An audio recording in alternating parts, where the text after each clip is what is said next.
ਸਤਿ ਸ਼੍ਰੀ ਅਕਾਲ। ਤੁਸੀਂ ਦੇਖ ਰਹੇ ਹੋ ਪੰਜਾਬ ਮੇਲ ਯੂਐਸਏ ਟੀਵੀ। ਮੈਂ ਹਾਂ ਬਰਨ ਕੌਰ ਮਾਨ। ਖਬਰਾਂ ਦੇ ਬੁਲੇਟਿਨ ਵਿੱਚ ਤੁਹਾਡਾ ਸਵਾਗਤ। ਖਬਰਾਂ ਦੇ ਬੁਲੇਟਿਨ ਦੇ sponsor real estate broker Mohan Cheema. Real estate ਦੀ ਦੁਨੀਆ 'ਚ ਮੰਨਿਆ ਪ੍ਰਮੰਨਿਆ ਨਾਮ। ਪੇਸ਼ ਨੇ ਪਹਿਲਾਂ ਝੂਠਵੀਆਂ ਖਬਰਾਂ। ਓਮਿਕਰੋਨ ਦਾ ਖੌਫ। ਅਮਰੀਕਾ ਨੇ 3 ਹੋਰ ਯੂਰਪੀ ਦੇਸ਼ਾਂ ਦੀ ਯਾਤਰਾ ਸੰਬੰਧੀ ਐਡਵਾਈਜ਼ਰੀ ਕੀਤੀ ਜਾਰੀ। ਹੁਣ ਮਿਆਦ ਪੁੱਗ ਚੁੱਕੇ ਅਮਰੀਕੀ ਪਾਸਪੋਰਟ ਦੀ ਵਰਤੋਂ ਕਰਨ ਦੇ ਯੋਗ ਹੋ ਸਕਦੇ ਨੇ ਕੁਝ ਨਾਗਰਿਕ। ਇਟਲੀ ਦੇ ਪ੍ਰਵਾਸੀ ਭਾਰਤੀਆਂ ਨੇ ਅੰਬੈਸੀ ਤੋਂ ਮਦਦ ਦੀ ਕੀਤੀ ਮੰਗ। ਅਮਰੀਕਾ 'ਚ ਕੋਰੋਨਾ ਦੇ ਰੋਜ਼ਾਨਾ ਔਸਤਨ 2,65,000 ਨਵੇਂ ਮਾਮਲੇ ਆ ਰਹੇ ਨੇ ਸਾਹਮਣੇ। ਵਾਸ਼ਿੰਗਟਨ ਮਾਸਕ ਨਾ ਲਾਉਣ ਤੇ ਔਰਤ ਨੇ ਬਜ਼ੁਰਗ ਦੀ ਜਹਾਜ਼ ਵਿੱਚ ਕੀਤੀ ਕੁੱਟਮਾਰ। ਅੰਟਾਰੀਓ ਵਿੱਚ ਜਨਵਰੀ ਦੇ ਪਹਿਲੇ ਹਫ਼ਤੇ ਖੁੱਲ ਸਕਦੇ ਨੇ ਸਕੂਲ। 552 ਜਾਣਿਆਂ ਨੇ ਭਾਰਤੀ ਪਾਸਪੋਰਟ ਕੀਤੇ। ਤੇ ਹੁਣ ਇਹਨਾਂ ਖਬਰਾਂ ਦਾ ਵਿਸਥਾਰ।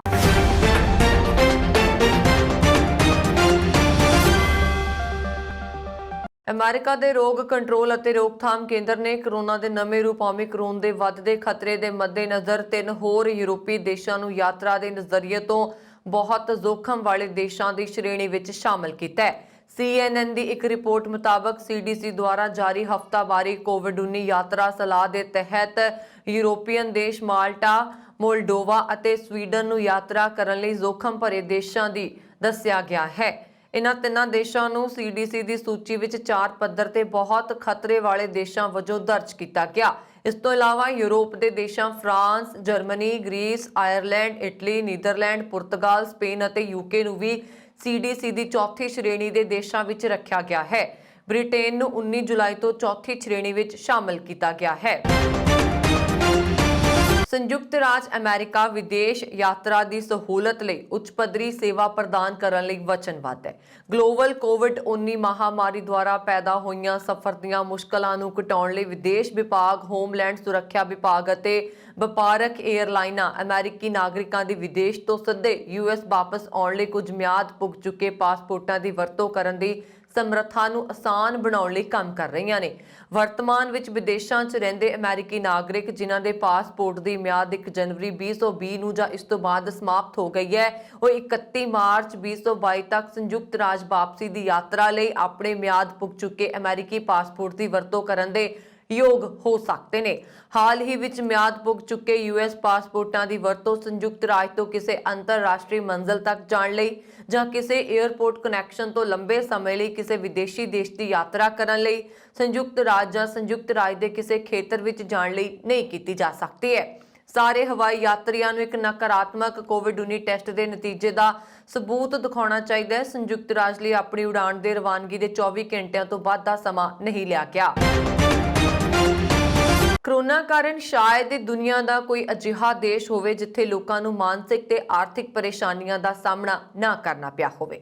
ਕੁਝ ਲੋਕਾਂ ਨੇ ਕੋਰੋਨਾ ਵਰਗੀ ਕੁਦਰਤੀ ਜ਼ਹਿਮਤ ਨੂੰ ਪਿੰਡੇ ਤੇ ਹੰਢਾਇਆ ਤੇ ਕੁਝ ਲੋਕਾਂ ਨੇ ਬੇਸ਼ੱਕ ਕੋਰੋਨਾ ਕਾਰਨ ਕੋਈ ਸਰੀਰਕ ਪਰੇਸ਼ਾਨੀ ਦਾ ਸਾਹਮਣਾ ਨਹੀਂ ਕੀਤਾ, ਪਰ ਮਾਨਸਿਕ ਪਰੇਸ਼ਾਨੀ ਕਾਰਨ ਇਹ ਲੋਕ ਸਾਡੇ ਦੁਖੀ ਹੋਏ ਤੇ ਹੁਣ ਵੀ ਦੁਖੀ ਹੋ ਰਹੇ ਨੇ। ਅਜਿਹਾ ਹੀ ਮਾਨਸਿਕ ਪਰੇਸ਼ਾਨੀ ਦਾ ਇੱਕ ਕੇਸ ਸਾਹਮਣੇ ਆਇਆ। ਭਾਰਤੀ ਨੇ ਜਿਹੜੇ ਵਿਚਾਰੇ ਕਿਸੇ ਬੇਬਸੀ ਕਾਰਨ ਭਾਰਤ ਆਪਣੇ ਸਾਕ ਸੰਬੰਧੀਆਂ ਨੂੰ ਤੇ ਮਾਪਿਆਂ ਨੂੰ ਮਿਲਣ ਲਈ ਆਏ, ਪਰ ਕੋਵਿਡ-19 ਕਾਰਨ ਭਾਰਤ ਤੋਂ ਇਟਲੀ ਉਡਾਣਾ ਬੰਦ ਹੋ ਜਾਣ ਕਾਰਨ ਇਹਨਾਂ ਦੇ ਇਟਲੀ ਦੇ ਪੇਪਰਾਂ ਦੀ ਮਿਆਦ ਲੰਘ ਗਈ। ਪਹਿਲਾਂ ਤਾਂ ਇਹਨਾਂ ਲੋਕਾਂ ਨੇ ਕਾਫੀ ਜਹਿਦ ਕੀਤੀ, ਉਹ ਕਿਸੇ ਨਾ ਕਿਸੇ ਢੰਗ ਨਾਲ ਸਿੱਧੀਆਂ ਉਡਾਣਾਂ ਰਾਹੀਂ ਵਾਪਸ ਇਟਲੀ ਪਹੁੰਚ ਜਾਣ। ਕੁਝ ਲੋਕ ਇਸ ਮਕਸਦ ਵਿੱਚ ਕਾਮਯਾਬ ਵੀ ਰਹੇ ਜਿਨ੍ਹਾਂ ਦੇ ਪੇਪਰ ਥੋੜਾ ਸਮਾਂ ਪਹਿਲਾਂ ਹੀ ਖਤਮ ਹੋਏ, ਪਰ ਉਹਨਾਂ ਲੋਕਾਂ ਨੂੰ ਨਿਰਾਸ਼ਾ ਦਾ ਸਾਹਮਣਾ ਕਰਨਾ ਪਿਆ ਜਿਨ੍ਹਾਂ ਦੇ ਪੇਪਰ 6 ਮਹੀਨੇ ਤੋਂ ਜ਼ਿਆਦਾ ਸਮੇਂ ਤੋਂ ਖਤਮ ਹੋ ਗਏ। ਉਹਨਾਂ ਲੋਕਾਂ ਨੂੰ ਵੀ ਬਹੁਤ ਪਰੇਸ਼ਾਨੀ ਝੱਲਣੀ ਪੈ ਰਹੀ ਹੈ ਜਿਹੜੇ ਲੋਕਾਂ ਕੋਲ ਇਟਲੀ ਤੋਂ ਚੱਲਣ ਸਮੇਂ ਪੇਪਰਾਂ ਦੀ ਮਿਆਦ ਰਹਿੰਦੀ ਸੀ, ਪਰ ਵਾਪਸੀ ਦੀ ਉਡਾਣ ਰੱਦ ਹੋਣ ਕਾਰਨ ਭਾਰਤ ਵਿੱਚ ਤਾਲਾਬੰਦੀ ਦੌਰਾਨ ਹੀ ਪੇਪਰਾਂ ਦੀ ਮਿਆਦ ਖਤਮ ਹੋ ਗਈ। ਇਟਲੀ ਸਰਕਾਰ ਨੇ ਇਹਨਾਂ ਲੋਕਾਂ ਨੂੰ ਇਟਲੀ ਦਾਖਲੇ ਲਈ ਰੀ-ਐਂਟਰੀ ਵੀਜ਼ਾ ਲੈਣ ਲਈ ਫਰਮਾਨ ਜਾਰੀ ਕਰ ਦਿੱਤੇ ਤੇ ਬਹੁਤ ਲੋਕਾਂ ਨੇ ਇਸ ਕਾਰਵਾਈ ਨੂੰ ਕਬੂਲਦਿਆਂ ਇਟਲੀ ਦੀ ਦਿੱਲੀ ਸਥਿਤ ਅੰਬੈਸੀ ਵਿੱਚ ਆਪਣੇ ਪਾਸਪੋਰਟ ਰੀ-ਐਂਟਰੀ ਵੀਜ਼ੇ ਲਈ ਜਮ੍ਹਾਂ ਕਰਵਾ ਦਿੱਤੇ, ਪਰ ਕਈ ਮਹੀਨੇ ਬੀਤ ਜਾਣ ਤੋਂ ਬਾਅਦ ਵੀ ਇਹਨਾਂ ਭਾਰਤੀ ਪਰਿਵਾਰਾਂ ਦੀ ਉਡੀਕ ਖਤਮ ਹੋਣ ਦਾ ਨਾਮ ਨਹੀਂ ਲੈ ਰਹੀ, ਜਿਸ ਕਾਰਨ ਇਹ ਭਾਰਤੀ ਲੋਕ ਜਿਨ੍ਹਾਂ ਨੂੰ ਇਟਲੀ ਦੇ ਬੰਦ ਘਰਾਂ ਦੇ ਖਰਚ ਕੰਗਾਲ ਕਰਨ ਤੁਰੇ ਹਨ, ਉੱਥੇ ਕੰਮਕਾਰ ਵੀ ਉਜੜ ਚੁੱਕੇ ਨੇ। ਕਈ ਕੇਸਾਂ ਵਿੱਚ ਤਾਂ ਬੱਚੇ ਇਟਲੀ ਵਿੱਚ ਨੇ ਤੇ ਮਾਪੇ ਭਾਰਤ ਵਿੱਚ ਫਸੇ ਬੈਠੇ ਨੇ ਜਿਹੜੇ ਕੁਝ ਦਿਨਾਂ ਲਈ ਭਾਰਤ ਆਏ ਸੀ, ਪਰ ਉਡਾਣਾ ਬੰਦ ਹੋਣ ਕਾਰਨ ਪੇਪਰਾਂ ਦੀ ਮਿਆਦ ਖਤਮ ਹੋ ਗਈ ਤੇ ਰੀ-ਐਂਟਰੀ ਵੀਜ਼ਾ ਪਿਛਲੇ 6 ਮਹੀਨੇ ਤੋਂ ਅਪਲਾਈ ਕੀਤਾ ਹੈ, ਪਰ ਇਟਲੀ ਅੰਬੈਸੀ ਦਿੱਲੀ ਵੱਲੋਂ ਕੋਈ ਜਵਾਬ ਨਹੀਂ ਦਿੱਤਾ ਜਾ ਰਿਹਾ। ਅਜਿਹੇ ਵਿੱਚ ਇਹਨਾਂ ਫਸੇ ਭਾਰਤੀ ਲੋਕਾਂ ਨੂੰ ਹੁਣ ਪਤਾ ਨਹੀਂ ਲੱਗ ਰਿਹਾ ਕਿ ਹੁਣ ਕੀ ਕਰਨ। ਬਹੁਤ ਹੀ ਭਰੇ ਤੇ ਦੁਖੀ ਮਨ ਨਾਲ ਇਹਨਾਂ ਨੇ ਇਟਲੀ ਦੇ ਭਾਰਤੀ ਲੋਕਾਂ ਦੇ ਭਾਰਤ ਅੰਬੈਸੀ ਰੂਮ ਦੇ ਰਾਜਦੂਤ ਨੂੰ ਗੁਜ਼ਾਰਿਸ਼ ਕੀਤੀ ਹੈ। ਇਸ ਪ੍ਰਤੀ ਕੀ ਕਾਰਵਾਈ ਹੁੰਦੀ ਹੈ, ਇਸ ਦਾ ਖੁਲਾਸਾ ਤਾਂ ਆਉਣ ਵਾਲਾ ਸਮਾਂ ਹੀ ਕਰੇਗਾ, ਪਰ ਇਸ ਵਕਤ ਇਹਨਾਂ ਭਾਰਤੀਆਂ ਨੂੰ ਆਪਣਾ ਭਵਿੱਖ ਉਜੜਦਾ ਦਿਖਾਈ ਦੇ ਰਿਹਾ। ਅਮਰੀਕਾ 'ਚ ਕੋਵਿਡ-19 ਟੀਕਾਕਰਨ ਦੀ ਸ਼ੁਰੂਆਤ ਦੇ 1 ਸਾਲ ਤੋਂ ਜ਼ਿਆਦਾ ਸਮੇਂ ਬਾਅਦ ਇਨਫੈਕਸ਼ਨ ਦੇ ਨਵੇਂ ਮਾਮਲਿਆਂ 'ਚ ਭਾਰੀ ਵਾਧਾ ਦੇਖਿਆ ਜਾ ਰਿਹਾ। ਅਮਰੀਕਾ 'ਚ ਰੋਜ਼ਾਨਾ ਔਸਤਨ 2,65,000 ਨਵੇਂ ਮਾਮਲੇ ਸਾਹਮਣੇ ਆ ਰਹੇ ਨੇ। ਕੋਰੋਨਾ ਵਾਇਰਸ ਦੇ ਓਮਿਕਰੌਨ ਵੇਰੀਐਂਟ ਕਾਰਨ ਨਵੇਂ ਮਾਮਲਿਆਂ 'ਚ ਬੇਮਿਸਾਲ ਵਾਧਾ ਦੇਖਿਆ ਜਾ ਰਿਹਾ ਹੈ। ਅਮਰੀਕਾ ਦੇ ਜਾਨ ਹੌਪਕਿੰਸ ਯੂਨੀਵਰਸਿਟੀ ਮੁਤਾਬਕ ਇਸ ਸਾਲ ਦੀ ਸ਼ੁਰੂਆਤ ਵਿੱਚ ਮੱਧ ਜਨਵਰੀ 'ਚ ਕੋਵਿਡ-19 ਦੇ ਰੋਜ਼ਾਨਾ ਮਾਮਲਿਆਂ ਦੀ ਗਿਣਤੀ 2,50,000 ਸੀ। ਕੋਰੋਨਾ ਵਾਇਰਸ ਦੇ ਮਾਮਲਿਆਂ 'ਚ ਵਾਧੇ ਕਾਰਨ ਕ੍ਰਿਸਮਸ ਅਤੇ ਨਵੇਂ ਸਾਲ ਦੇ ਮੌਕੇ ਤੇ ਆਯੋਜਿਤ ਹੋਣ ਵਾਲੇ ਜ਼ਿਆਦਾ ਪ੍ਰੋਗਰਾਮਾਂ ਨੂੰ ਰੱਦ ਕੀਤਾ ਜਾ ਰਿਹਾ। ਜਹਾਜ਼ ਸੇਵਾ 'ਚ ਕੰਮ ਕਰ ਰਹੇ ਸਟਾਫ ਦੀ ਕਮੀ ਕਾਰਨ ਹਜ਼ਾਰਾਂ ਉਡਾਣਾਂ ਨੂੰ ਰੱਦ ਕੀਤਾ ਜਾ ਰਿਹਾ। ਅਮਰੀਕਾ 'ਚ ਪਿਛਲੇ 2 ਹਫ਼ਤਿਆਂ ਦੌਰਾਨ ਕੋਵਿਡ-19 ਦੇ ਕਾਰਨ ਹੋਣ ਵਾਲੀਆਂ ਮੌਤਾਂ ਦੀ ਗਿਣਤੀ ਵੀ ਔਸਤ 1200 ਤੋਂ ਵੱਧ ਕੇ 1500 ਰੋਜ਼ਾਨਾ ਹੋ ਗਈ ਹੈ। ਪੂਰੀ ਦੁਨੀਆ ਵਿੱਚ ਕੋਰੋਨਾ ਆਪਣੇ ਨਵੇਂ ਸਰੂਪ ਰਾਹੀਂ ਲੋਕਾਂ ਦੀ ਚਿੰਤਾ ਵਧਾ ਰਿਹਾ। ਹਾਲ ਹੀ ਵਿੱਚ ਕੋਰੋਨਾ ਦੇ ਨਵੇਂ ਵੇਰੀਐਂਟ ਓਮਿਕਰੌਨ ਨੇ ਲੋਕਾਂ ਨੂੰ ਟੈਨਸ਼ਨ ਵਿੱਚ ਪਾ ਦਿੱਤਾ ਹੈ। ਅਜਿਹੇ ਵਿੱਚ ਇੱਕ ਵਾਰ ਫਿਰ ਤੋਂ ਲੋਕਾਂ ਨੂੰ ਮਾਸਕ ਲਾਉਣ ਅਤੇ ਆਪਸ ਵਿੱਚ ਦੂਰੀ ਰੱਖਣ ਲਈ ਜਾਗਰੂਕ ਕੀਤਾ ਜਾ ਰਿਹਾ। ਇਸ ਵਿਚਾਲੇ ਅਮਰੀਕਾ ਤੋਂ ਇੱਕ ਅਜਿਹਾ ਮਾਮਲਾ ਸਾਹਮਣੇ ਆਇਆ ਜਿੱਥੇ ਮਾਸਕ ਨਾ ਲਾਉਣ ਤੇ ਇੱਕ ਔਰਤ ਨੇ 80 ਸਾਲ ਦੇ ਬਜ਼ੁਰਗ ਦੇ ਥੱਪੜਾਂ ਨਾਲ ਕੁੱਟਮਾਰ ਕਰ ਦਿੱਤੀ, ਜਿਸ ਦਾ ਵੀਡੀਓ ਸੋਸ਼ਲ ਮੀਡੀਆ ਤੇ ਵਾਇਰਲ ਹੋ ਰਿਹਾ। ਦਰਅਸਲ ਇੱਕ ਪਾਸੇ ਜਿੱਥੇ ਲੋਕ ਫੇਰ ਤੋਂ ਮਾਸਕ ਲਾਉਂਦੇ ਨਜ਼ਰ ਆ ਰਹੇ ਨੇ, ਉੱਥੇ ਕੁਝ ਲੋਕਾਂ ਨੇ ਮਾਸਕ ਨਹੀਂ ਲਾਉਣ ਤੇ ਉਹਨਾਂ ਨੂੰ ਜਾਗਰੂਕ ਕੀਤਾ ਜਾ ਰਿਹਾ। ਪਰ ਅਮਰੀਕਾ ਤੋਂ ਸਾਹਮਣੇ ਆਈ ਇਸ ਘਟਨਾ ਨੇ ਸਭ ਦੇ ਹੋਸ਼ ਉਡਾ ਦਿੱਤੇ। ਬਜ਼ੁਰਗ ਦੇ ਮਾਸਕ ਨਾ ਪਾਉਣ ਤੋਂ ਨਾਰਾਜ਼ ਔਰਤ ਇੰਨੀ ਗੁੱਸੇ ਨਾਲ ਭਰ ਗਈ ਕਿ ਉਸਨੇ ਤੈਸ਼ ਵਿੱਚ ਆ ਕੇ ਕਾਨੂੰਨ ਆਪਣੇ ਹੱਥ ਵਿੱਚ ਲੈ ਲਿਆ। ਉਸਨੇ ਜਹਾਜ਼ ਵਿੱਚ ਬਜ਼ੁਰਗ ਵਿਅਕਤੀ ਨੂੰ ਥੱਪੜ ਜੜ ਦਿੱਤਾ। ਇੰਨਾ ਹੀ ਨਹੀਂ, ਵਾਇਰਲ ਹੋਈ ਵੀਡੀਓ ਵਿੱਚ ਉਹ ਔਰਤ ਉਸ ਬਜ਼ੁਰਗ ਤੇ ਥੁੱਕਦੀ ਹੋਈ ਵੀ ਦਿਖਾਈ ਦੇ ਰਹੀ ਹੈ। ontario 'ਚ ਕੋਰੋਨਾ ਕੇਸ ਵਧਣ ਕਾਰਨ ਬੰਦ ਕੀਤੇ ਗਏ ਸਕੂਲ ਜਨਵਰੀ ਦੇ ਪਹਿਲੇ ਹਫ਼ਤੇ ਤੋਂ ਖੁੱਲਣ ਦੇ ਅਸਾਰ ਬਣ ਰਹੇ ਨੇ। ਮਿਸੀਸਾਗਾ ਦੀ ਇੱਕ ਵੈਕਸੀਨ ਕਲੀਨਿਕ ਵਿੱਚ ਪਹੁੰਚੇ ਸੂਬੇ ਦੇ ਪ੍ਰੀਮੀਅਰ ਡਗ ਫੋਰਡ ਨੇ ਕਿਹਾ ਕਿ ਜਲਦੀ ਕੈਬਨਿਟ ਦੀ ਬੈਠਕ ਹੋਣ ਜਾ ਰਹੀ ਹੈ, ਜਿਸ ਵਿੱਚ ਇਹ ਫੈਸਲਾ ਲਿਆ ਜਾਏਗਾ ਕਿ ਸਕੂਲਾਂ ਨੂੰ ਅਜੇ ਖੋਲ੍ਹਣਾ ਚਾਹੀਦਾ ਹੈ ਜਾਂ ਨਹੀਂ। ਹੋਰ ਕੀ ਬੋਲੇ ਨੇ ਪ੍ਰੀਮੀਅਰ, ਤੁਹਾਨੂੰ ਦੱਸਦੇ ਹਾਂ। ਡਗਫੋਰਡ ਨੇ ਕਿਹਾ ਕਿ ਜਲਦੀ ਕੈਬਨਿਟ ਬੈਠਕ ਹੋਣ ਜਾ ਰਹੀ ਹੈ, ਜਿਸ ਵਿੱਚ ਸਿਹਤ ਮੰਤਰੀ ਕ੍ਰਿਸਟੀਨ ਇਲਟਨ ਅਤੇ ਸਿੱਖਿਆ ਮੰਤਰੀ ਸਟੀਫਨ ਲੈਚੇ ਵੀ ਸ਼ਾਮਲ ਹੋਣਗੇ। ਇਸ ਬੈਠਕ ਵਿੱਚ ਸਕੂਲਾਂ ਨੂੰ ਖੋਲ੍ਹਣ ਸੰਬੰਧੀ ਫਾਈਨਲ ਫੈਸਲਾ ਲਿਆ ਜਾਏਗਾ, ਪਰ ਉਸ ਤੋਂ ਪਹਿਲਾਂ ਚੀਫ ਮੈਡੀਕਲ ਅਫਸਰ ਡਾਕਟਰ ਕਿਰਨ ਮੂਰੇ ਦੀ ਵੀ ਰਾਏ ਲਈ ਜਾਏਗੀ। ਦੱਸ ਦਈਏ ਕਿ ਗ੍ਰੇਟਰ ਟੋਰਾਂਟੋ ਏਰੀਆ ਵਿੱਚ ਜ਼ਿਆਦਾਤਰ ਪਬਲਿਕ ਬੋਰਡ 3 ਜਨਵਰੀ ਤੋਂ ਸਕੂਲ ਖੁੱਲ੍ਹਣ ਦੀ ਮੰਗ ਕਰ ਰਹੇ ਨੇ, ਪਰ ਬਹੁਤ ਸਾਰੇ ਬੋਰਡਾਂ ਨੇ ਵਿਦਿਆਰਥੀਆਂ ਨੂੰ ਵਾਇਰਲੈਸ ਜੰਤਰ ਵੰਡ ਕੇ ਆਨਲਾਈਨ ਪੜ੍ਹਾਈ ਦੀ ਵੀ ਤਿਆਰੀ ਕੀਤੀ ਹੋਈ ਹੈ। ਦਸੰਬਰ ਦੇ ਸ਼ੁਰੂ ਵਿੱਚ ਹੀ ਸਟਾਫ ਦੀ ਘਾਟ ਤੇ ਕੋਰੋਨਾ ਦੇ ਕੇਸ ਵਧਣ ਕਾਰਨ ਸਕੂਲਾਂ ਨੂੰ ਬੰਦ ਕਰ ਦਿੱਤਾ ਗਿਆ ਸੀ।